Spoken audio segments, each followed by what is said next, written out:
Hello, Hi, Bob. good evening. Hi. Hi. Hello, Paula, you have to unmute. No, but I got it. Earthshare. Okay, we're good. Sorry for my delay. Well, Tom, Sylvia, Okay. so we can get Paula on here from Earthshare.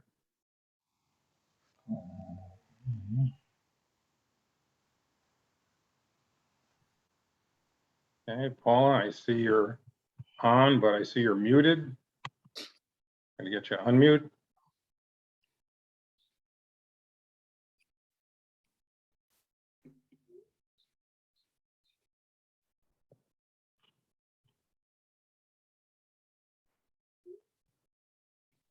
There's Paula. Hello, everyone. How are you? Welcome, Paula. I'm sorry for my delay.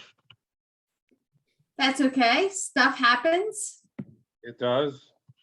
My grandchildren called, so I guess I was delayed in getting them to bed. I totally get it. I'm actually in Chicago right now visiting with my daughter and her fiance. Oh, well, that's lovely. Keep So telling me that. Keep telling me that. It is lovely. Thank you so much for being with us tonight, and let me not, I've delayed us here by 10 minutes. Let me encourage you to start and tell us about Earthshare and what we can do in climate and all the things that you have to start with this, because I've stolen some of your time and I apologize for that. So welcome to the Temple Talks talk, and I give you the floor. Very good. Good evening, everyone. I hope you are all very well and finding yourself in a good place.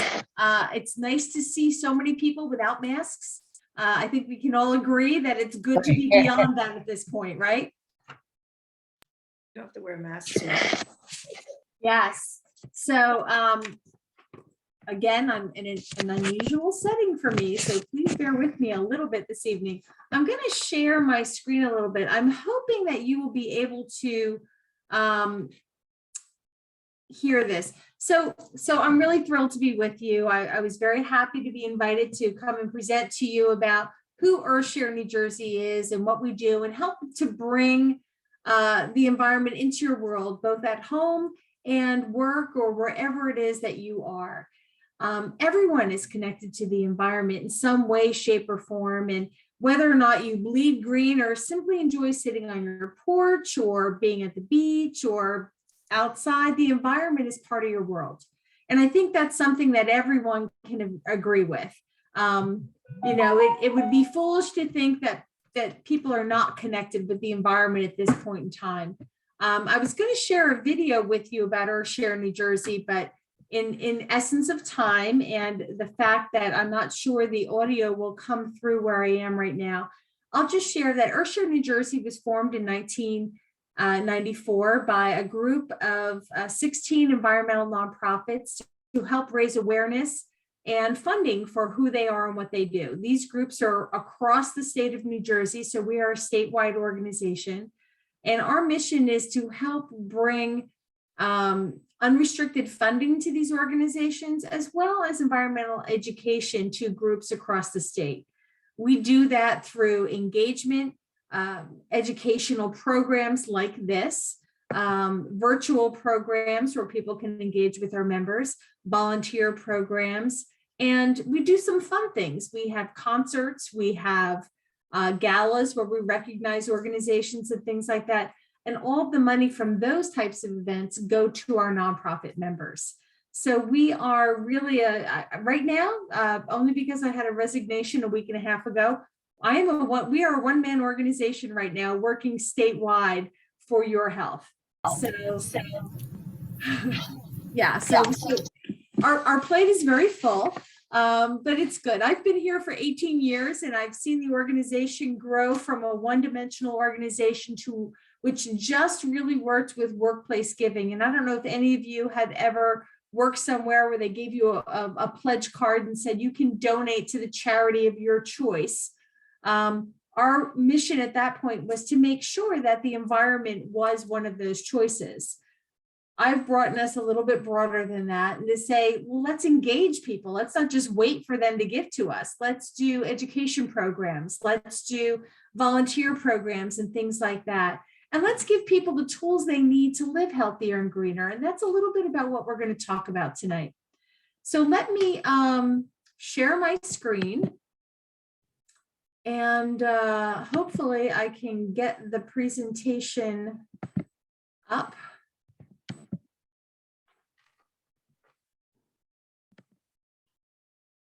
Can you all see this? You're not there yet.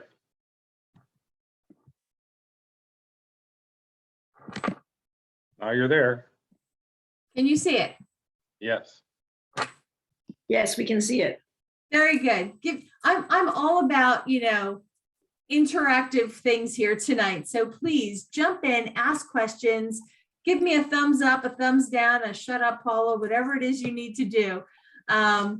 This is all about making you aware of the things that we do. So tonight we're really going to talk about, Earthshare New Jersey, and the overarching theme that we have as an organization is responsible tomorrows. And this is where we can help bring the environment into your world. Our programs and services are designed to give you the knowledge and tools to make the future environmentally better for everyone through education, engagement, philanthropy. We have monthly communication tools, which you can sign up on our website for, that provide you with resources. We have web-based tools, organized programs, self-paced opportunities, a lot of dynamic offerings, programs and services. And there's certainly something for everyone. There's something for every age group. And that's something which I think is important, because sometimes people tend to gear the environment towards one group or another. And we try to be broad speaking. So let's talk about the environment. Do any of you have a native garden or a rain barrel? Just raise your hand. No? We have a rain barrel. Do you have renewable energy in your home? Sorry, we have Compost? we have compost, and we just got solar on our roof. Very good. That's wonderful. But you can choose where your energy comes from with your energy providers. You can go on, you can choose to make sure your energy is coming from solar or wind or a renewable resource. Does anybody have an electric vehicle? Not yet. No, I can't wait to get one. I can't wait. But it seems that they're so high. Not about the inflation now, but they shouldn't be so high priced, but they are. They are. I actually drive a hybrid, and it's kind of like my middle ground. It's my ability to get there at least halfway. And that's what we need to think about. Does anybody have a fruit or vegetable or herb garden? I do. There you go, Rosalind. Yeah, and Stacy. Yeah, I mean, these are all things. And is anybody a member of a CSA, a community service agriculture organization? There you go, Bob. We were for many years, not currently. Garden club, a garden club in the summer. Yeah. Yeah, these are great things. So, I mean, these are all great ways that you can start. And we're going to talk a little bit more about other options tonight. So I want to share with you, the United Nations developed 17 goals designed to transform our world. And this is, geared toward businesses. But when I looked at this list originally, I said, you know what, this relates to people. Everything in here relates to people. So why should this be limited to businesses? And you can sit here and look at this, and you talk about poverty and hunger and infrastructure and inequalities and sustainable communities. And when you really stop and think about each of these things, they all have to do with the environment. And, global warming and climate change is a planetary issue. It's not just a community. It's not just a country. It's worldwide. So when you think about some of these things, you may not think they're connected to the environment, but they all are. So I'm going to try to simplify some of these for you, so that you can look at them and see how they're connected to the environment and how you can get involved with these things. We're contributing to, we are not contributing to the greater good and equality for all if we're not doing some of these things. So let's talk about some of these a little bit. So let's talk about clean water and sanitation. Clean water and sanitation seems like a standard expectation for people in 2022, right? Everybody thinks they should be able to go and get fresh water out of their faucet. We all know that there are lead issues in New Jersey, right?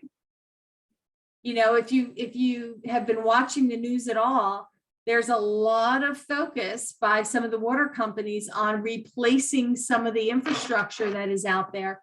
This has been issues for years. Do you know that there are still water delivery systems that are made of wood in New Jersey?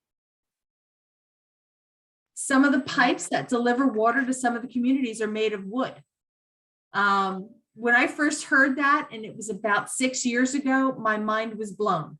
I was at it was someone speaking at a presentation that we had hosted, and I was shocked. And they said, yeah, Paula, a lot of the stuff, this is up in the highlands of New Jersey, a lot of the water is coming through wooden waterways. That's why there's a lot of water loss from where it's starting to where it ends up. So these are groups. So there's in addition to lead, let's get rid of that water loss. But there's things you can do at home. And some of these you probably know. So you can reduce your use of water. Yes, turn off the faucets when you're washing dishes. And some dishwashers now use less water for smaller loads than what you will ever use to wash those dishes in a smaller load. Turn the faucets off when you're brushing teeth and shaving, and install water aerators. There are aerators that will give you better pressure from your shower head than what you already get. I speak from experience on that one. It shocked me. My husband was like, what is this crazy thing? And I said, just try it. And he's like, okay, we're not going back. So can you advocate for what kind of aerator gives you less water, but all that pressure? Is it a shower head? Yep. Can you say a name of it or? If I was in New Jersey, I could tell you the name of it, but I'm in Chicago. So I can't currently check that one out. And I didn't write it down for my notes this evening, but yeah, I mean, there's some really great things out there. You know, the World Wide Web is an amazing tool, and that's how I found it. And I'm happy to share it with Bob after this. I will happily do that. The other thing I would encourage you to do is capture your rainwater. Does anybody have a rain barrel? There you go, Stacey. These are great things. Rain barrels, you can make them out of all kinds of things. And they make a difference. I wouldn't say drink the rainwater, but you can use that to water your plants. You can use that to take care of all those things. I've seen people actually hook up the hoses that actually, I can't think of the word right now, but they actually automatically kind of keep the water going through to your plants automatically, and it seeps through the hose. Irrigate. There you go. Drip irrigation. Yep. I mean, Irrigate or drip. Drip. these are great things. I mean, I have friends who we've been able to install things like that around their homes. And so they may use, unfortunately, sprinkler systems on their lawn, but for the trees and brush around their house, they're able to use these drip lines that actually they're soaker hoses. And the water just comes through, and they just kind of turn the valve, and it waters everything through, and it saves them a lot of money too on an annual basis. You can also look at faucets and toilets for leaks. I mean, the most annoying thing that I have ever found is when you hear that toilet keep running. I don't know. My future son-in-law is notorious. I don't know what he does when he comes to my house, but he doesn't do it right. And it's that noise, that constant running is one of those things that a simple fix can fix that for you. And when you rinse vegetables before you prepare them, use a bowl. Don't just rinse them under the water. Use a bowl, collect that water, and then you can use that water again to water houseplants and things like that. And then lastly, plant wisely. Plant your landscape using drought-resistant trees and plants and native species. That's a big thing to keep an eye at. Look at native species. Look what's supposed to be there, because those are the plants that are going to succeed in your communities. Rose bushes are beautiful, but they're not native. Hydrangeas are beautiful, but they're not native. There are absolutely gorgeous, blooming, flowering plants that are native to New Jersey, native to our communities, that won't require as much water. They're used to where they're supposed to be. The next thing I would say is affordable and clean energy. Well, New Jersey is now the only state in the country that requires someone else to pump our gas. And if we've been watching the news this week, there's talk of this becoming an option because they can't find enough people to pump gas. You know, we still need to focus on establishing affordable and clean energy throughout the state. There are more incentives than ever to implement renewable energy options. And if you've been paying attention, there's a lot of wind energy programs going on off the coast of New Jersey. Has anybody been down to Atlantic City over the last 10 years? You'll see these wonderful wind turbines going right there. And that's part of the Atlantic City Municipal Building. And this is something which I've even seen in some people have implemented these wind turbines on their own property because it really is a wind saving. I don't think personally that we'll ever get to 100% fossil-free environment in our day and age, because so many people love gas, cooking on a gas stove. That's a hard thing for some people to give up. But we can reduce the amount of fossil fuels we rely on every day. And purchasing local foods, taking public transportation, using those multi-use shopping bags. Everybody's got them in the trunk of their car. Actually take them out of the trunk of the car and bring them into the store with you. You know, these are all things that you can do. Implementing solar. These are great ideas, easy choices, but there's more. Recycling. Recycle as much as you can. I'm notorious on recycling day. I don't have one can of recycling. I've got like 4 cans of recycling and a bin of paper. Each community has their own recycling program, and there is a web-based application. And if you have Alexa, I'm sorry if that sets anybody's Alexa off as I say that word, I won't say it again. You can say recycling coach, and the recycling coach, or you can go to the web, will give you parameters about what's happening in your community and what you can recycle in your community. That's a really good tool. Some communities will recycle the little yogurt cups. Other communities won't.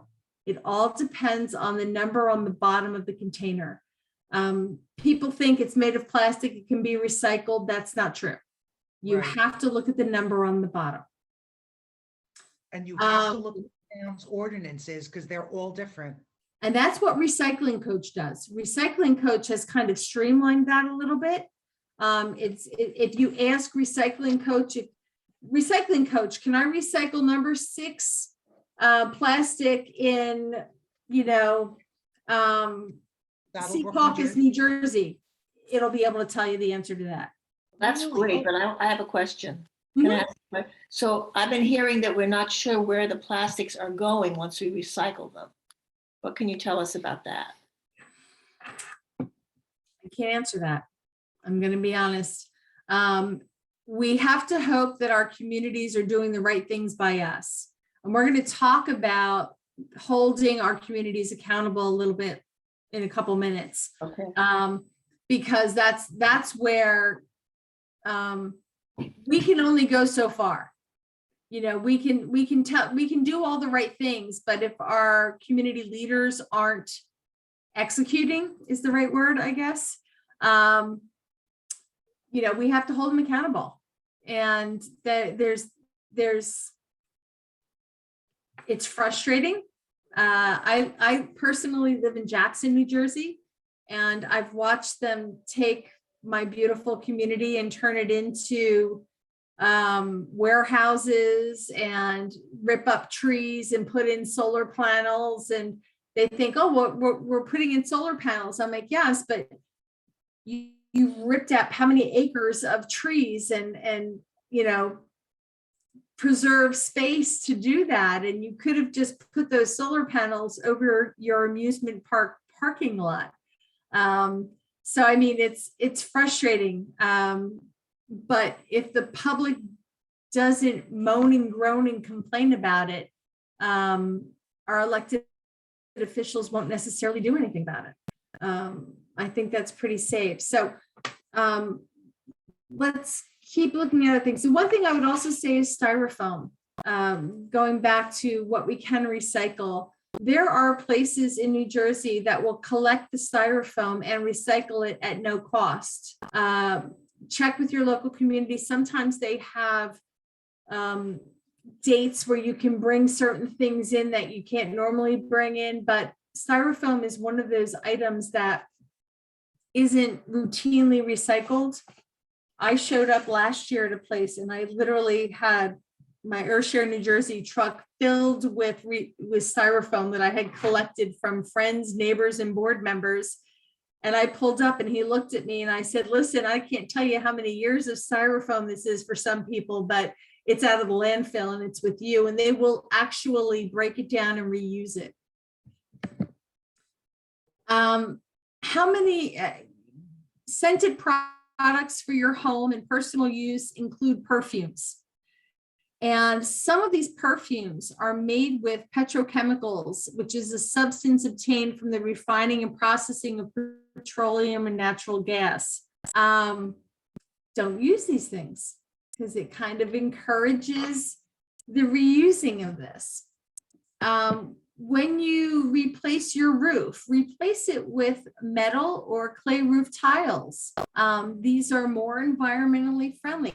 Tar is a byproduct of coal production. And we're trying to get away from coal. Well, it isn't easy everywhere in New Jersey. Try to leave the car at home. Take a bus, take a train. New Jersey is not a mass transit state, unfortunately. And but when you can, carpool. Don't just go by yourself. Use others. What do you mean New Jersey is not a mass transit state?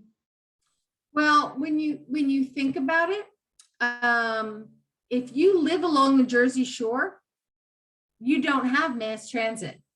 There are many parts of this state that you can't get to a train without driving a half an hour. I guess, yeah. And you know, from that perspective, it's not a mass transit state. You know, you can jump on a bus in many places. Yeah. But they're not always easy to find either. Yeah, it's true. And people are not advocating for money to go to mass transit, which it should. Well, we've got infrastructure problems in the state of New Jersey as well. You know, yes.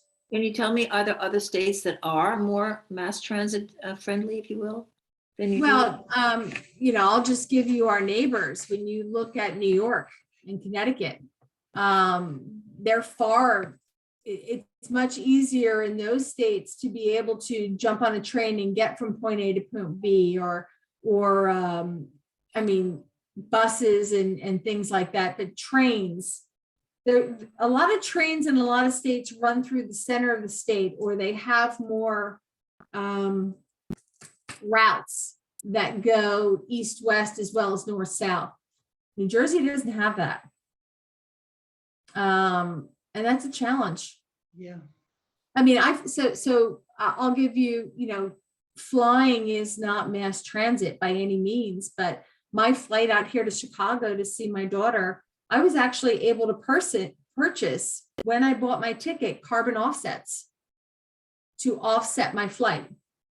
So that's something which people can do on their own to kind of combat what they're doing in terms of travel. So let's go on to sustainable cities and communities. There are many resources available to communities and businesses to help them implement more sustainable practices. And some of them are beneficial resources to the people who live and work there. Not every community takes advantage of them. Is anyone here involved with their local environmental committee? Have any of you gone to an environmental committee meeting? Yeah, I'm happy to see that. That's important, because when you go to those meetings, you're not just hearing what's going on, but you're actually able to hold them accountable and hear your concerns about what it is that they're doing. That to me is an important thing as a community member, but people who are on the environmental commission, those are generally appointed positions. And the way you get appointed is by asking questions and being involved. Those organizations make a big difference in communities, because there are funding opportunities and grants that take place just for environmental issues. And by being part of your local environmental commission, you can help make those things happen. Caldwell is a great example of that, where they have actually, their environmental commission has become part of a local park, and they've planted a pollinator garden. And we've all heard the turmoil of bees and things like that. Well, they've actually been putting that into practice and trying to make a difference in their community by planting pollinator gardens, and it's beautiful. The best way to make a difference is to be able to help hold people accountable to things. When you're on an environmental committee, you have the opportunity to influence transportation for students and seniors, support for the elderly and low-income communities during hot and cold waves. Do you have shelters and places for these people to go? Infrastructure planning. These are all things that have, are there greener practices that can be put in place with regard to infrastructure? Can they be more sustainable with better planning and foresight and collaboration with others? I know New Jersey, a lot of our communities tend to be like, no, my community has the best answer. I can't possibly share information with my neighbor, but we can learn a lot from each other. And I think that's an important thing for all of us to remember, is that we can learn. So I encourage you to get involved with your communities and your local environmental commissions. Keep going to those meetings. That's an important thing that you're doing. I joined the garden club through the environmental meetings that I went to, and we did put up a pollinator garden. And one of our emphasis was on getting rid of the plastic, the plastic bags in the environmental commission, and that has come to fruition. Yeah, as much as we can. New Jersey is one of the states that really has a lot of communities that have put forth the plastic bag ban.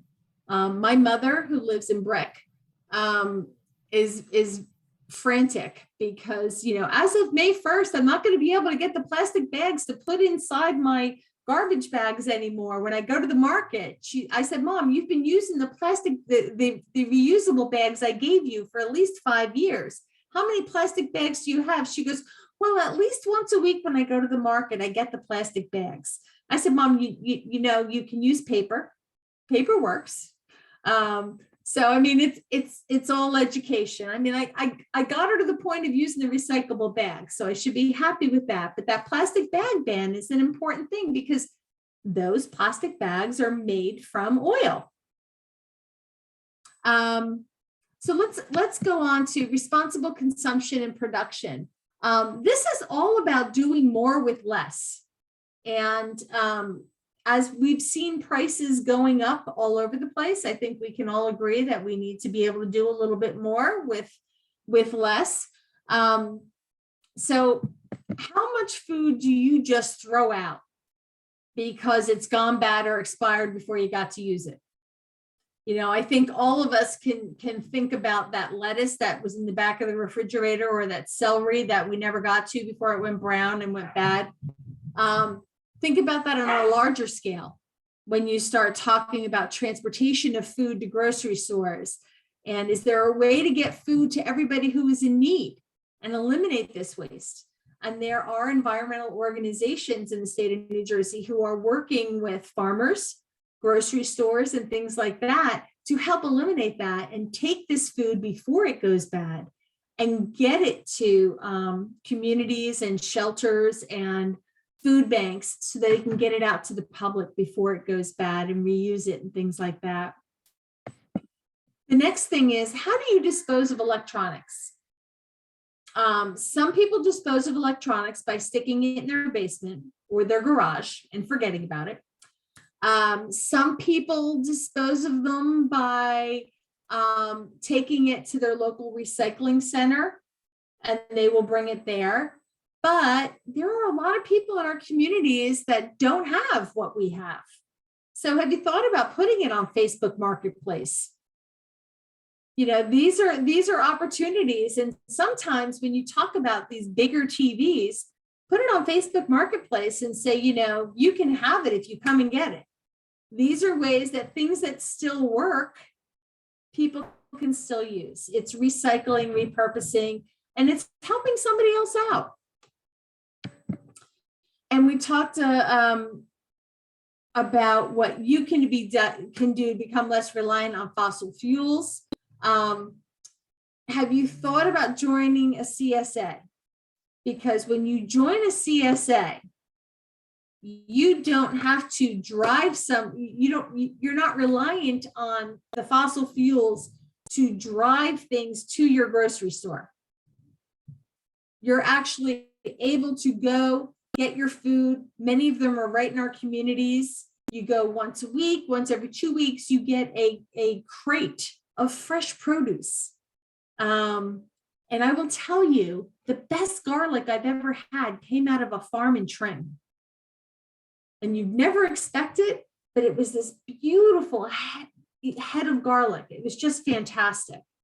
So, I mean, there's a lot of different ways, eliminating fossil fuels, looking at things from a different way. So we also have climate action. Climate action calls for reducing greenhouse gas emissions, strengthening resilience, eliminating climate hazards. Think about how you plan for a storm by making sure you've got candles and flashlights to see in the event of a power outage, right? We all do that. We know there's a storm coming. Do I have everything I need to be able to see? You want to make sure you have a radio. Some of us have those, the crank radios, so that you can make sure that you can still have a radio even if there's no power. Do you have food and drink that you can just eat without opening the refrigerator door? Something that doesn't have to be heated or cooled, blankets or screens to keep you comfortable. And how can you reach out to your energy providers to report and track outages? Senses are a great way to think about climate action as well. So think about your senses. Look to implement clean energy in your everyday life. We talked about solar panels. It reduces your energy bills, utility bills, without disrupting your comfort. Wind and solar are popular. And as I said in the beginning of our call, you can dictate where your energy comes from on your energy bill. And I also talked briefly about carbon offsets. This invests in a project or investment that counters your carbon footprint. So you can purchase that. There are many companies that I'm working with over the last 10 years that they kind of take a look at how much energy do we use on an annual basis. I have one company that even though they rent their building, they've put solar panels on the roof, and they're actually making money even though they rent the building. But they're making money because they're able to use solar to run their operation.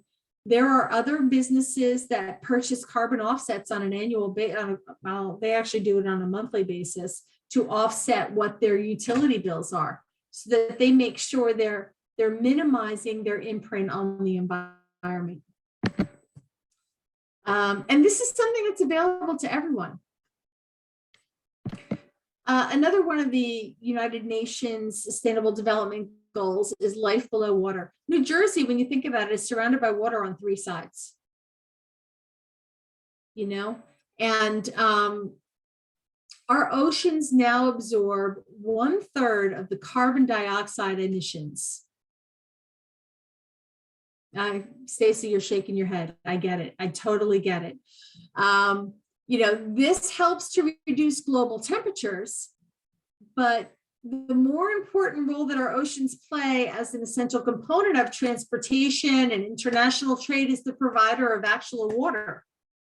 You know, when you think about all of we've heard for months about the boats with all of the goods that are on them waiting to be unloaded in all the harbors and around the country.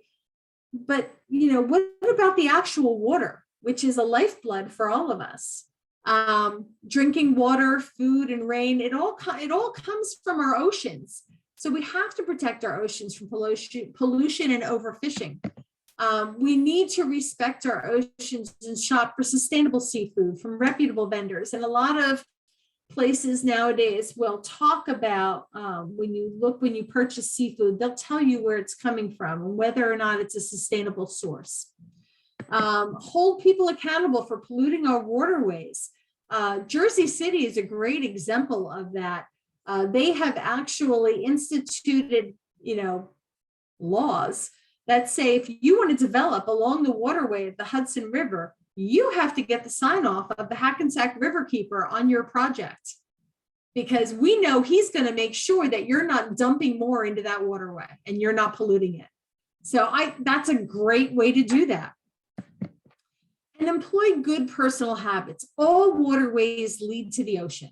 So anything you drop on the sidewalk, dump on the ground, spill on your driveway, it all is going to get washed down with the rain, and it rinses out somewhere, and it leads to our waterways, and all of that ends up in our water. So the best thing you can do, you know, is you know, you don't have to fertilize your whole lawn. You can just do sparingly. And when you're trying to treat weeds, do spot treatment. Don't do the whole thing. New Jersey is the first state in the country to have these really restrictive fertilizer regulations. And that policy has actually become the poster child for fertilizer policies around the country, because people were putting so much stuff on their lawns. It was rolling to our waterways, and our waterways were having these algae blooms. And these waterways were having all this corrosion, which was not only killing the life in the water, but then the people who like to go out in their boats and jet skis didn't want to go in there because the water smelled funny or looked funny.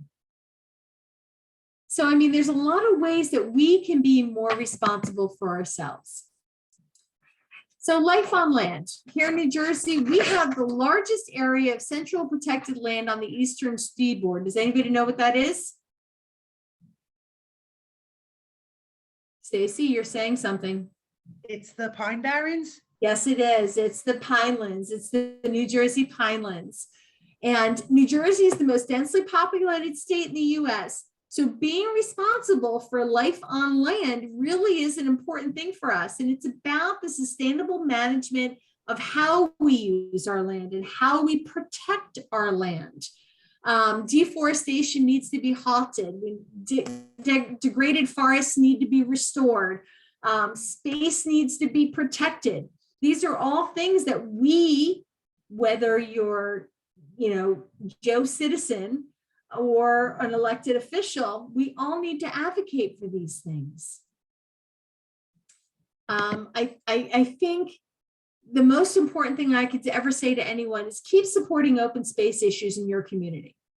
If we continue to allow all of our open space to be sold, developed, and grown, we are taking away part of what we love about the Garden State. All of us on this call tonight, I'm sure we know someone whose family has moved away or they moved away and they couldn't take the traffic and they couldn't take the congestion. And, it's just too expensive to live here. The list goes on, right? But New Jersey is a special place.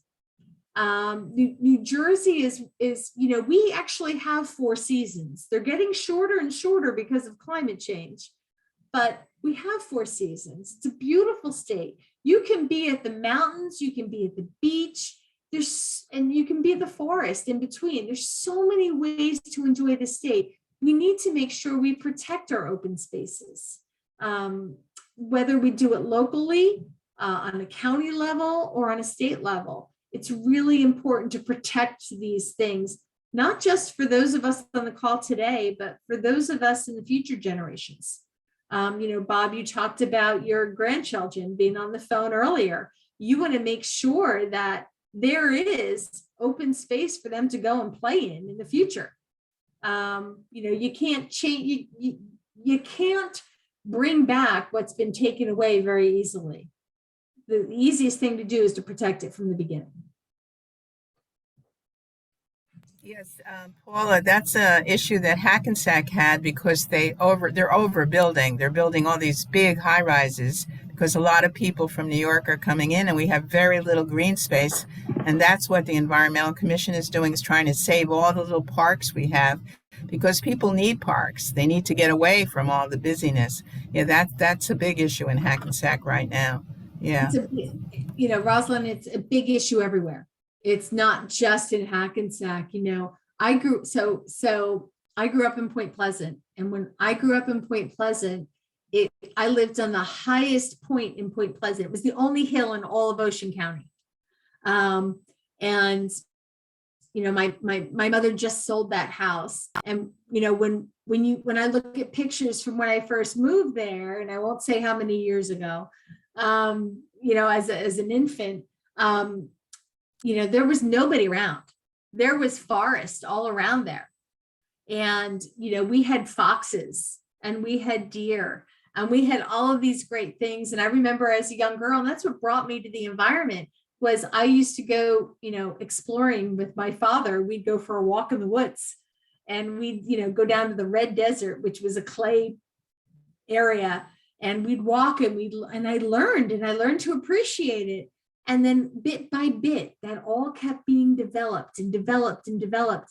And, I look back now and I say to my mom, she just sold the house. And I said, Mom, when I was a kid, you had no qualms about letting me go out on a bicycle and ride my bike down to the beach, which was 5 minutes away. And she said, I'd be scared to death to watch a kid ride their bike down to the beach today because it's become so congested. And, I think that evolution is an interesting thing, and you want more people to come and enjoy these things, but you want them to appreciate it and you want them to value it. And that's what Earthshare New Jersey tries to do. We try to teach people to value and appreciate the beauty that nature has around us. So just to share a little bit about Earthshare New Jersey, we do virtual programming for companies. We do hands-on volunteering. We have an event which is open to the public, which will be in October. I have a meeting later this month to finalize that date. It's usually the first Sunday in October, hint, hint, but I can't say the date yet because it's not finalized. This is a hands-on environmental experience.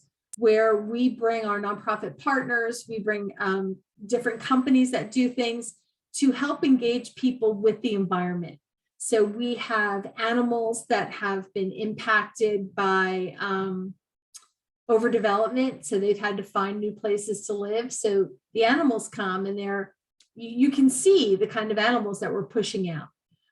We've also got turtles and snakes and that kind of stuff too. But when you see a hawk or you see a bird that is having to be rehabilitated because people were putting chemicals on their lawns to kill ticks and to kill mosquitoes, and the birds eat ticks and mosquitoes, and then the birds eat the ticks and mosquitoes and they end up getting sick or they can't reproduce. So then you're impacting all of that. You know, watching the explanation of experts of that issue to children who are 6 and 7 years old, and watching these kids turn to their parents and go, "Dad, what are you putting on the lawn?" It's great. It's amazing to me, because that's what we want to do. You know, we want to educate people of our age, but we also want to educate the young people, because we all know kids can be annoying and they can bug us to death about issues that they care about and that are important to them. And they take those things become core values. My son is 21 years old, and I was driving with him in the car the other couple of months ago when I picked him up from the airport from college. And he looked at me and he's like, "You know, Mom, you rubbed off on me. I'm sorry, but you rubbed off on me." He says, "You know, my generation actually cares about the environment. We're really worried about these things."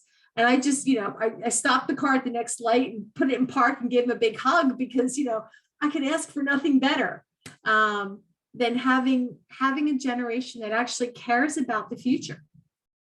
You know, there's nothing better that we can do than to reinforce our commitment to the environment, whether it's for your business or for you as an individual. And these are all important things for us. So, you know, I will just share one closing comment about the environment. And it's about the environment because it's very personal to me. You know, I went through a job change. I was with Merrill Lynch for 16 years. I was a vice president in the international division. I had a wonderful career, had 2 very young children, and they eliminated the entire international division in one day. And I had to say, you know, what do I want to be when I grow up? It was a number of years ago. You know, I got great satisfaction of working with nonprofits. And I was looking at different nonprofits for a career and a job, and people would look at me and they would say, "Oh my goodness, you're coming from this job in this area. We're never going to be able to afford you. We won't even talk to you." And I went to church, and the sermon was on Genesis and about creation and how God had created man to take care of all that he had created. And I have that passage of Genesis over top of my desk. And when people come into my office, they look at it and they're like, "Oh, I get it." Because God did create us to take care of everything that he created. And it truly, and I, you know, I live this, you know, it's my passion to make sure that people understand what it is that we have, how we can protect it. And it's our responsibility to take care of this, not just for today, but for tomorrow and future generations. So, you know, Bob, when you reached out to me to ask me if I'd be interested in speaking to your group, absolutely honored on behalf of Earthshare New Jersey, but personally, it's a personal commitment of mine to make sure people understand what it is that we have, what we can do. So I encourage all of you. I've just given you some tips about what you can do personally to change what you're doing or enhance what you're doing, because I saw a lot of heads bobbing as I was talking about different things. Look at the UN Sustainable Development Goals. The UN established that for businesses, but when you drill down into them, there's a lot of things you and I can do.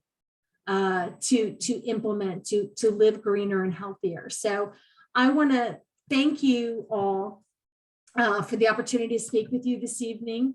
I know I've been talking for quite a bit, but hopefully I've given you some tips, I've given you some information, I've given you some places to look, and I've helped to maybe help you consider some things you can do to live cleaner, greener, and healthier lives for a more responsible tomorrow. So thank you all. Thank you, Paula. Does anyone else have any questions they'd like to share with Paula, whether they're small or big? Please feel free to unmute and talk to Paula or encourage her to continue her advocating. Well, I'll let people think Any about it. legislation? Is there any legislation that's coming down the pike? Maybe any more legislation that we should promote with Governor Murphy or our Senate or our Senators? yeah, New Jersey legislation? Well, Earthshare New Jersey is not an advocate organization. We try to define ourselves as apolitical, but I would strongly encourage you to keep an eye. I know Friends of Liberty State Park are fighting to keep their park open and for the people. They have several petitions, and there are several developers that are lobbying hard and heavy with our elected officials to give them part of Liberty State Park. This is, of course, after Liberty State Park and local officials in the Jersey City area have fought to clean up some of the polluted areas in that park. And if you haven't been there in spring, you gotta go, because it is gorgeous when those bulbs are in bloom. The other organization I would encourage you to talk to is ANJAC, the Association of New Jersey Environmental Commissions. Rosalind, you're a member, or you're associated with them. They do a lot of great work as well, and they are very keyed into issues that are coming before our elected officials to help make sure that our areas are protected. The Pinelands is an area that really is under great scrutiny, and we can sit here and debate pipelines throughout New Jersey and fracking and things like that. I have my own personal opinions, which I can't share as a representative of Earthshare New Jersey, but there are pluses and minuses depending on who you talk to about both those issues. I encourage you to read the fine print. I just want to mention that there is a very good organization called Jewish Earth Alliance, and they do a lot of they tell you about legislation you should write about, and it many times has to do with many of the Jewish holidays, and they help you to write the letters even. So they're very good. They put out a newsletter. So if you want to look it up, good. It's a good group. That's great. There's no bad way to protect the environment. There's no bad way to advocate for the environment. And I keep coming back to our Earth Care Day event, because there's nothing better when you see children dragging their parents along to learn something and see something. And we're adults, we know everything, right?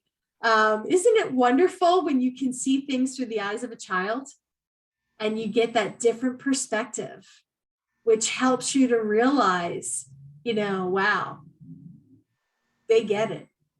I need to get my act together a little bit. So all of these organizations that are out there helping to raise our awareness and our education is really important. Super job, Paula. Thank you so much. I really appreciate your giving us that regrounding of all the primary things that we all can be involved with on a personal level. Doesn't have to be even legislation, but I know that I've sworn off plastic bags, and we bring bags everywhere. So if I have to carry it out of the store, I'm not taking a plastic bag.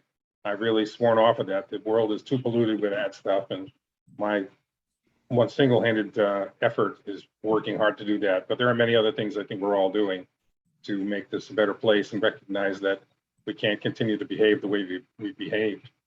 I was in Anchorage, Alaska a few years ago, and they have a museum there, and they put together with some artists all of the plastic that they've dredged out of the ocean. And there are so many tons of plastic that are polluting our ocean, it's beyond belief. And it's just horrific, and we'll end up paying the price for it someday. So as much as plastic may have been an innovation, it can be our undoing at the same time. We don't have to balance. It will be, because what people don't realize is that plastic comes from oil. That's right. It doesn't biodegrade, so it's really Yeah. horrible. So the plastic might be a great thing, but it's actually a double-edged sword, because A, it doesn't degrade, and B, it comes from oil. So Right. you're it's but I also encourage you, if anyone is into art or really likes innovative things, look up recycled art.